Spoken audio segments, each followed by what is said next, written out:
Welcome to the Stay Ready Real Estate Podcast, your action plan for real estate success. Here, we stay ready. Staying ready is being mindful of time and actively doing the things on a daily basis so we stay prepared for the opportunities that come our way. Join your host, Emeka, as he dives into the world of real estate investing, interviewing experts and sharing actionable insights. If you enjoyed this podcast, please subscribe today. We would love to know each and every one of you. So please go to ogbonnaequity.com and click Invest with us today so we can figure out how we can get to your investing goals. All right, now, you want to tell the world a little bit about you, what you do, and why real estate? Absolutely. I am Coach Sapphire Starr, and I am the owner of Queens by Houses, and we invest in single family and multifamily commercial real estate investing. In another life, I was a clinical laboratory scientist for 20 plus years, but I quickly realized that I no longer wanted to work for a living. I wanted to discover ways that I can make my money work for me. I call them my no limit soldiers. And so that's where real estate came into place back during the pandemic. I was already financially free, but I was wondering, like, how can I stay free? And prior to the pandemic, maybe 20 years prior to that, I read Rich Dad, Poor Dad. However, I was intimidated by the whole real estate investing. Honestly, I didn't think it was possible. I thought it was a old rich man's game, and I didn't see a pathway. And I allowed my limited thinking to stop me from investing in real estate back then. But the desire to be debt-free, financially free, and continue to live free, it became such a powerful force that it overrid whatever fears that I had about investing in real estate, and I became motivated. I love it. I love it. We went from a scientist to real estate investor. And how has that transition been for you so far? From the time that you left your job to now, where are you with your goals? What are your goals and where you're headed to? Absolutely. I believe the transition was, I don't want to say seamless, but it was, I'll say a journey. It was a journey. I was so excited about learning something new, trying something new, and it was kind of like the unknown. But as a scientist, we're always solving for the unknown. And so I was really excited for this new venture that I was going to embark on, but not just excited, I was committed and dedicated. Before I even decided to attend a networking event, listen to a podcast, I knew I wanted to invest in real estate and nothing else even mattered. So once I made that declaration and determination that I want to do this, and I was, mind you, I was living in Mexico at the time during the pandemic, I was living in Mexico. I returned to America and I hit the ground running.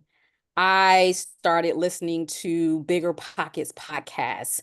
I started going to networking events.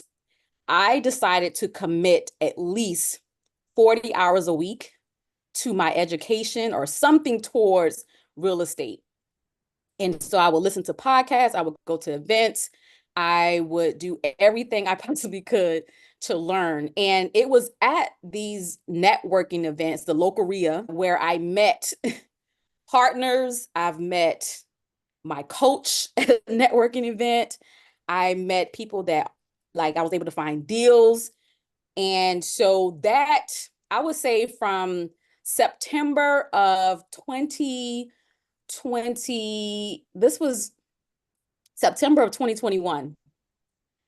And January of 2022, I invested in a mentor. And by April of 2022, I was able to invest in my first real estate property. So a very short timeline, but I was committed. And even though, and I always tell people this, real estate is simple. It's so simple, but it's not easy. You're going to have ups, you're going to have downs. But once you discover your why and why you're getting into the game, and that's going to be your foundation and your anchor, that's going to carry you as you ebb and flow in this industry. I absolutely love it. You know, another thing that helped me prepare for this journey, because I know in this fast-paced society that we live in, everything is like, oh, I got 100 doors in 100 days. You know, people often hear that. They see social media and they have a tendency to compare their journey to someone else's journey. And for me, I decided that I looked at it as when I first decided to attend university and get my biology degree. That was something new I was learning. That took me 4 years to get a bachelor's degree. So I came in with real estate that I'm going to commit to my education at least 4 years, at least. If I get a deal, that's great. If I don't, I am all in to take the time to really learn how to do this. Now, I did set a short-term goal for myself. That was my long game, but my short-term goal at the time was I wanted to close on a property before my birthday of June of 2022. I would say that every single day. It was written on a post-it on my mirror. Everybody I came in contact with, hey, my name is Sapphire Starr. I'm a new real estate investor, and I plan on closing my first real estate investment property by June of 2022. And I closed on my first deal, April of 2022, before my birthday. So there's so much power in setting your intentions, but also setting your mind, having the mindset for success, and no matter what you do, you must believe that you can achieve it before, believe that you can do it before you ever achieve anything. And I believe in visualization too. I would write on the board my goals. I would write things I needed to learn, things that was important to me. When I first got started in the game, I felt like people were speaking another language. It was like I was back in Mexico with Espanol. I'm like, what's a mayo? What's what are these things? What's underwriting? Everything went over my head. And sometimes I was in spaces where I didn't necessarily feel confident and comfortable. But I heard someone say, and I don't know if I heard this from you or someone else to say, put yourself in uncomfortable rooms until you feel comfortable. And that's what I did. My mind was made up. My mind was made up to win in this game. I love it. I love it. And one thing that kind of stuck out with all of that is you said that real estate is simple, right? You said you dedicated 4 years to real estate, and after 4 years, you realize it's simple, but not necessarily easy to get into. What was the biggest hurdle that you had to get or hop over to get into that first deal that you got into? The biggest hurdle for me was imposter syndrome. Sometimes my mind, it would get in the way with my thoughts of, is this really possible for me? And an important thing with imposter syndrome, because I know I'm not the only one that struggle with this, but we have a tendency to let those sometimes negative thoughts get us off track of our goals. And some people, it deters their whole journey. They give up because they don't necessarily believe. They may be going through the motions, but they don't necessarily believe that they can actually accomplish what they're set out to accomplish. But I sometimes, those thoughts would come up like, can you really do this? And the way I would combat that imposter syndrome and what helped me was I found Bigger Pockets Rookie Podcast, and I saved their playlists to my phone. Every video is about an hour. And the reason I love the Rookie Podcast, because it was everyday people who decided they wanted to invest in real estate. They really didn't know everything about investing in real estate, but they decided to do it and they learned while they were in it. And that was very important for me because you can be on the sidelines trying to figure something out. And this is what I learned in real estate. Honestly, I didn't learn as much as I needed to learn until I was on the field, until I was fumbling the ball, until I was struggling trying to figure out because I'm an overthinker. I'm an analytical person by nature. So sometimes I have a tendency to think, well, I need to know everything before I jump in. And that's not the case. Sometimes, and people have analysis paralysis. Sometimes you just have to put yourself out there because that's where you're going to really learn the game. And I kind of say this in hindsight, but I realized when I was kind of hesitant to make certain moves, I just was like, let's go. Like my mentor, he taught me this. He told us about this book called The 5 Second Rule. And that really did set me free. The 5 second rule talks about how when you decide to do something, whether it's make a call, calling sellers, that was another one. That was I did not, that was not my strong suit. My mouth would get dry. I would get tongue tied. I did not like talking to people. I'm an introvert by nature, maybe more of an extroverted introvert, but I would get so scared talking to people. But the 5 second rules just say, set your mind when you're going to do something, 5, 4, 3, 2, 1, do it. Don't even think about it. Just do it. And calling sellers became much, much easier to do. Not because somehow I mastered it, but the more I did it, the more confident I felt about it. And the more I felt like, okay, I can close this deal, I can negotiate this deal. But those are some of the struggles that I had initially, when I first got started in the real estate game. And even sometimes still with negotiations, I feel like I can always do better, but I'm always educating myself so I can be better. I'm always in the game no matter what. Even with the imposter syndrome thoughts, I don't let that, they come and go. I don't sit and meditate on that. It's it's human nature, but I just keep moving forward. I love it. And can you tell the audience a little bit about what your portfolio is right now? Yes, absolutely. So when I first got started with single family as a as a I started, I was a clinical laboratory scientist and then I became a contract clinical laboratory scientist and I began traveling. And so I was staying throughout the country, staying in people's homes. And I thought, wow, I think I can do this. And so when I first got started, I pretty much kind of like do value add. So I acquire properties through creative financing, subject to wraparound mortgages, owner finance, seller finance. That's what I specialize in. I've never gone into a bank to close on a deal. And I turn these semi-distressed properties or distressed owners, when I get these properties, I turn them into midterm rentals for travel healthcare professionals.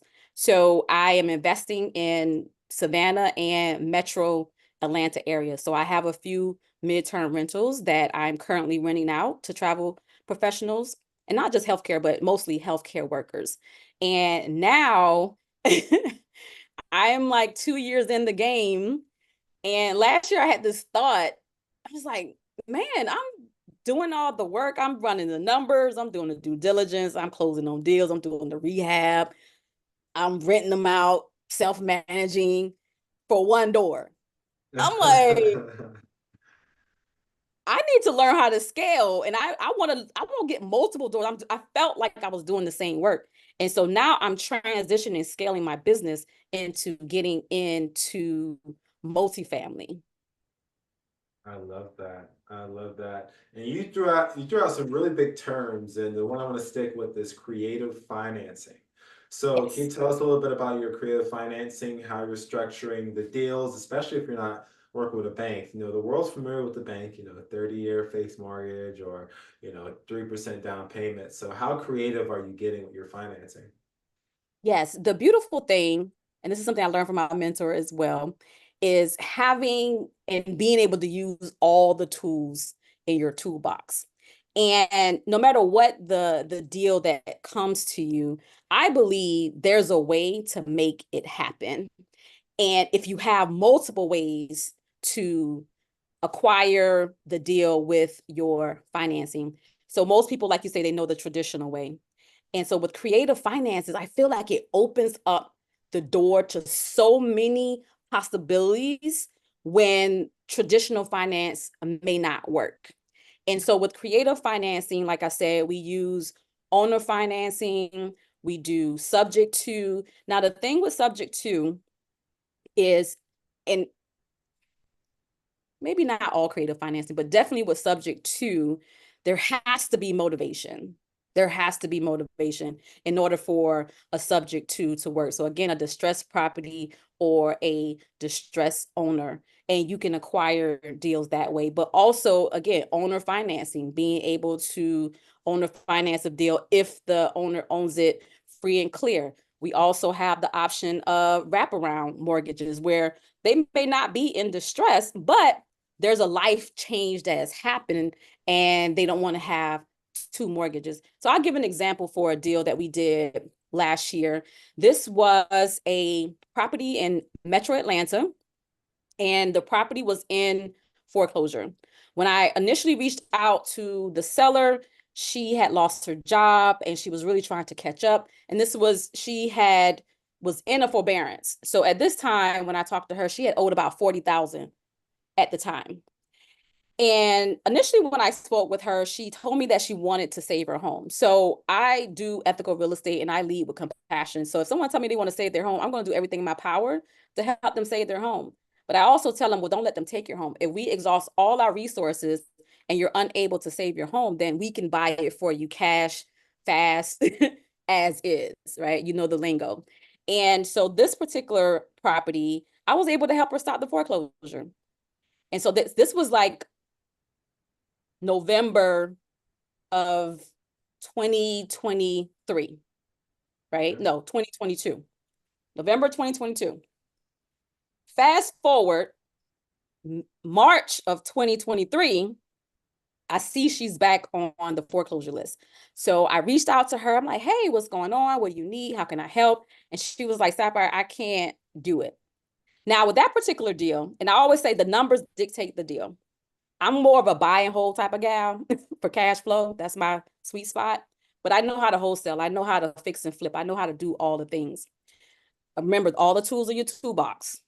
And so she had a significant amount of equity in the property, and the property needed a lot of work. So what I did was we did a subject to, so I didn't have to go in the bank and get a new mortgage. So we just took over the existing mortgage by bringing the mortgage current. That took about $50,000. And another way I was able to take on that deal, because in this entire deal, I didn't use any of my money. So brought the foreclosure current, and then I brought on a partner. This was a JV deal. Again, reducing my cost to get into the deal. So we bought it current, and I offered her maybe like 190 for the deal. So creative finance to get into deal with a seller carryback because of the equity. If not, if I wasn't able to structure that seller carry on the back end, I would have had to bring whatever I was giving her to the table. I would have had to bring that to closing. But we negotiated where we set it up in such a way, was like, you know what? We'll give you so much money to move, like $10,000 to move. We'll bring the foreclosure, we'll bring it current. And then once we sell the property for a certain amount, we'll then give you the remaining amount that we owe you. So that's how we was able to structure that deal, subject to what the seller carry. Now, for the rehab, it was about 150, give or take. Our contractor took credit cards. So I was able to use business credit. I just used my business credit cards to pay for my portion of the rehab. And then on the back end, so we got that project took about 2 or 3 months. We was able to get all the work done and we put it back on the market. And that was an over six-figure deal that me and my partner made on that particular deal without having to bring in my money to be able to close on this deal. And you may be asking, well, where do I get the money for the foreclosure to bring it current, or even the 10,000 at closing? I use private money. And this is a great story. And this is a testament to when you decide to get into real estate investing, don't underestimate the power of telling everybody that you come in contact, hey, I'm a real estate investor. You are a walking billboard for your business, for your company. And so at the time, I was doing a contract as a clinical scientist, I was doing a contract in California. And I got to California and my trainer, she was training me. And again, hey, I'm a real estate investor. I know I'm here in the lab, but I'm a real estate investor. I was just telling her about what I was doing with with real estate, because we all want to be free.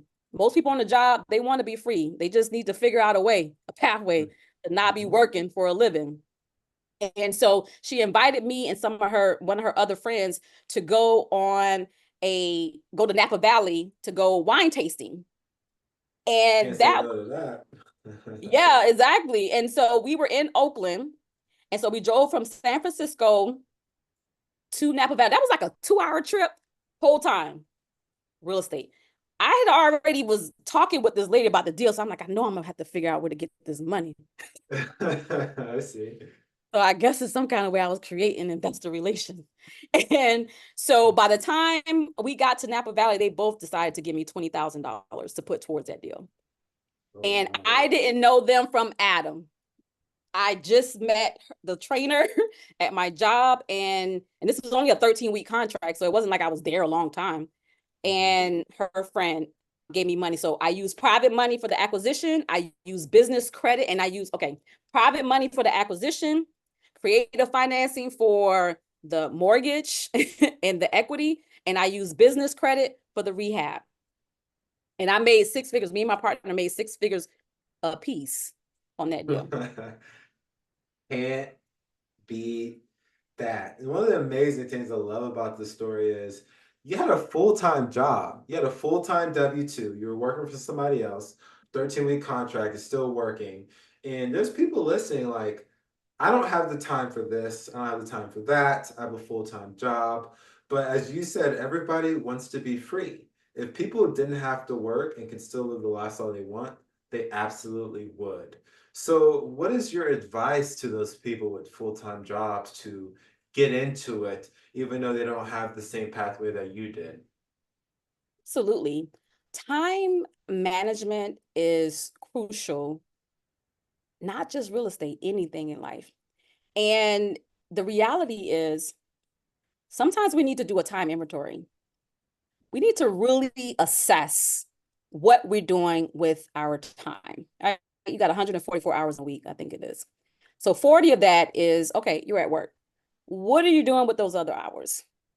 And for me, it was very important. And honestly, I'm not even gonna lie, working a job kept me structured sometimes because I knew, okay, I got 8 hours on the job. I only got this many hours to do this. So that forced me to be more disciplined with my time. I'm not binge watching Netflix.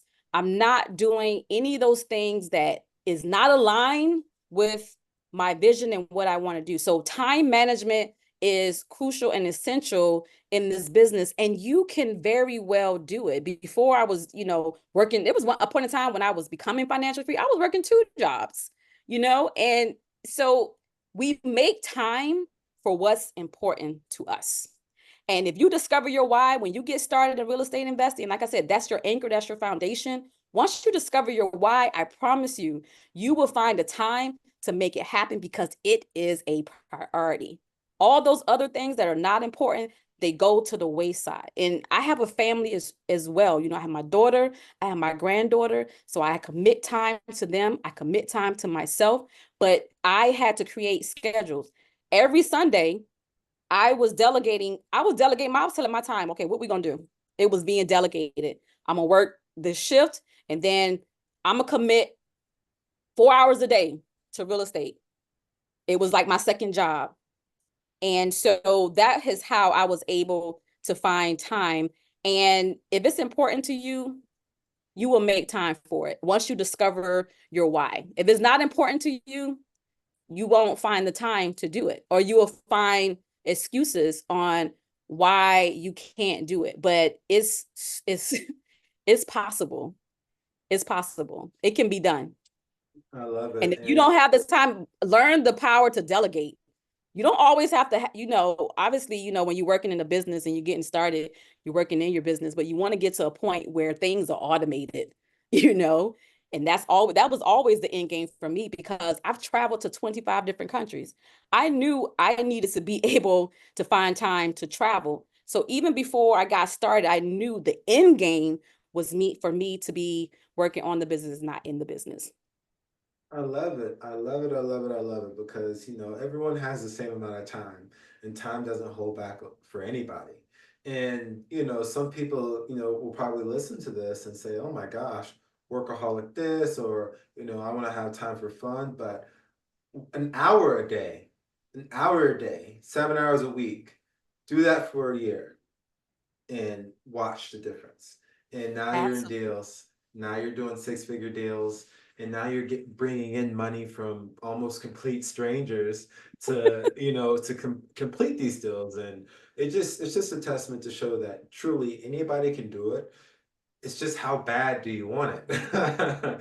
That's what it sounds like. How bad do you want it? And you want it Absolutely. really bad, and that's why you're into these deals. So you said you invested in a coach, you invested in a mentor. How important was that for you to see someone and have someone to look up to or ask questions? How crucial was that for you whenever you're getting into these deals and to your knowledge in real estate altogether? I would not have the success that I have in real estate, nor would I have been able to close on my first deal in less than a year if I did not have a mentor. Listen, when I got started in real estate, it wasn't like I had all this money coming in. I didn't have money coming out my ears. I didn't have that. However, I had the determination. And for me, it wasn't like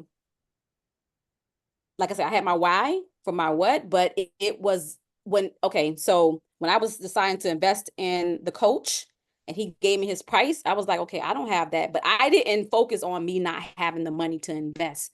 I was like, okay, how can I get this money? What can I do to get this money to invest in a coach? And I just called my credit card company and I was like, hey, can I get a credit limit increase? So the coach was essential. And I think it's important to have the education, invest in your education, invest in yourself, but also having some type of skin in the game to demonstrate and show your commitment. Again, without my coach, I would not have been able to close on my deals because in the middle of my deal, I was like, Coach, I don't, here's my contract. How do I fill this? My purchase and sale agreement. How do I fill this out? And having direct access to him, game changer. And I realized that early on. And I think it's because I'm a coach as well. So I understand the value of if you don't know how to do something, hire somebody who does because their experience is now, it's like you have zero experience, but they have 25 experience. 25 plus zero is 25. Now I got 25 years of experience at my fingertips. And so even when I was scaling into multifamily, same thing. I was like, oh, I need to find a mentor. Immediately before I started anything else, I looked into joining a multifamily, and that's how I got into the Make It Happen Mastermind. Education is probably the most important. And I know people do it without mentors, but I promise you, every single one of them, if they got started without a mentor, at some point they were like, ooh, I got a mentor at some point because they realized the value and the power of having someone to guide you and help you navigate this thing called real estate investing. Now, if you can give the world three actionable steps that they can do today to get into real estate, what would they be? 3 actionable steps take action, number one. Decide that this is what you want to do, commit to it, and create a plan and make it happen. Take action is essential because a lot of times, again, we're on the sidelines and we want to jump in, but we're afraid, fear, whatever that thing is that's stopping you from jumping in there. Take action. Do it scared. Do it scared. Even if you're terrified, do it scared. I promise you, everything will work out in the end. Number two, networking. I think people underestimate the power of networking and being able to align yourself with a community of like-minded people who are doing the same thing that you are doing, as well as finding partners, finding deals, finding mentors. Most real estate meetup groups is free. This is not costing you any money. It doesn't cost you any money to take action either. And last but not least, invest in your education. At some point, now, initially you may not have to pay because the world that we live in, you got this website called Google, you got YouTube, there's so many things, so many free resources out there. But at some point, you do want to invest in a mentorship program. And again, that mentorship program, I talked about being aligned with my coach, but one of the other powerful thing that I acquired as a result of investing in a coach was a community. Because other students, just like myself, who want to invest in real estate, being able to create those connections and have that support, that's invaluable. That's invaluable. I love it. Now let's move on to the next segment of the show where I ask everybody the same three questions. Question number one. What are the two books you recommend the aspiring investor to read?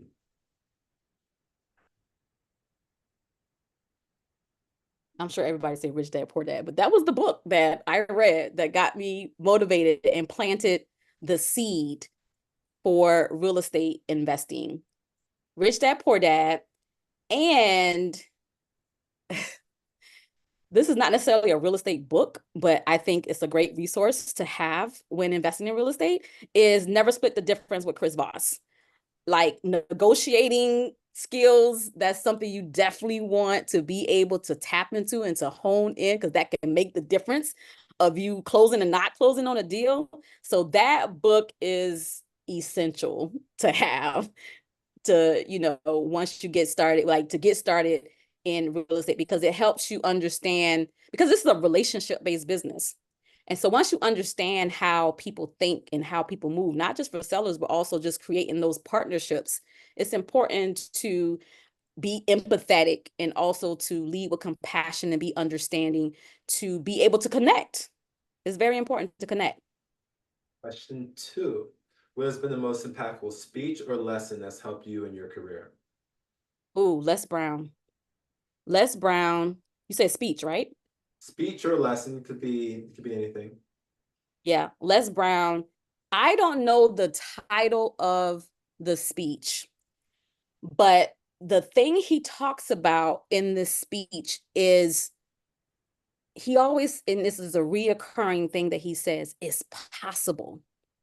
He constantly says it's possible. Because for me, the mindset can be the most difficult thing when you're starting something new, something that you've never done before. The mind can play crazy tricks on you. But remember, I told you I didn't get started into real estate because I had a limited mindset. I didn't believe that it was possible for me to make money in real estate, not realizing that's how those men got rich.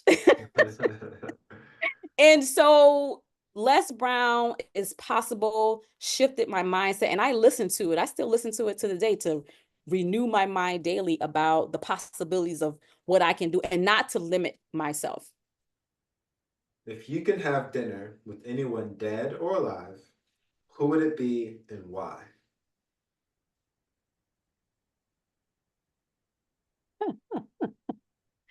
That is a great question.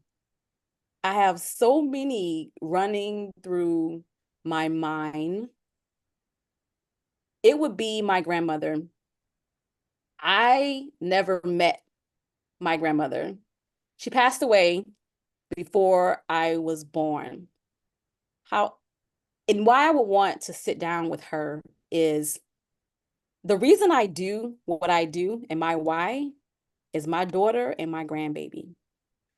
It's important for me to have a legacy.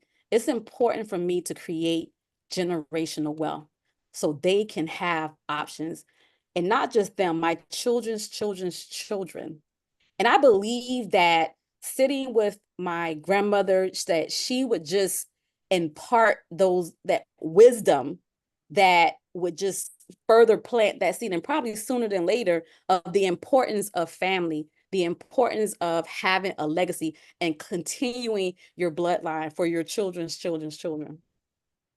That's amazing. How can the world reach out to you? What do you need? How can we help coach Sapphire Starr? Yes, absolutely. My website is www.queensbyhouses, and I am on .com, obviously. queensbyhouses.com. And I am on most social media platforms, Instagram, LinkedIn, TikTok, as at Coach Sapphire Starr. We are always looking for value add opportunities to be able to JV and partner and to make things happen together. So I'm always open to connecting and partnering with people so we can, again, make it happen. And some people, and I want to say this really quickly, the significance and why I name my company Queens by Houses is, do you play chess? I love chess. Yes. And so I love chess as well. I'm sure you're not surprised as a critical thinker that I am, and probably an overthinker. But the thing with chess, you're preparing not just for the next move, but The several move moves, ahead. several moves ahead. And on the board, the king is the most important piece on the board, but the queen is the most powerful because she can make moves the king can't make. And that's what we're doing at Queens by House. We're making moves, but we're also here to serve.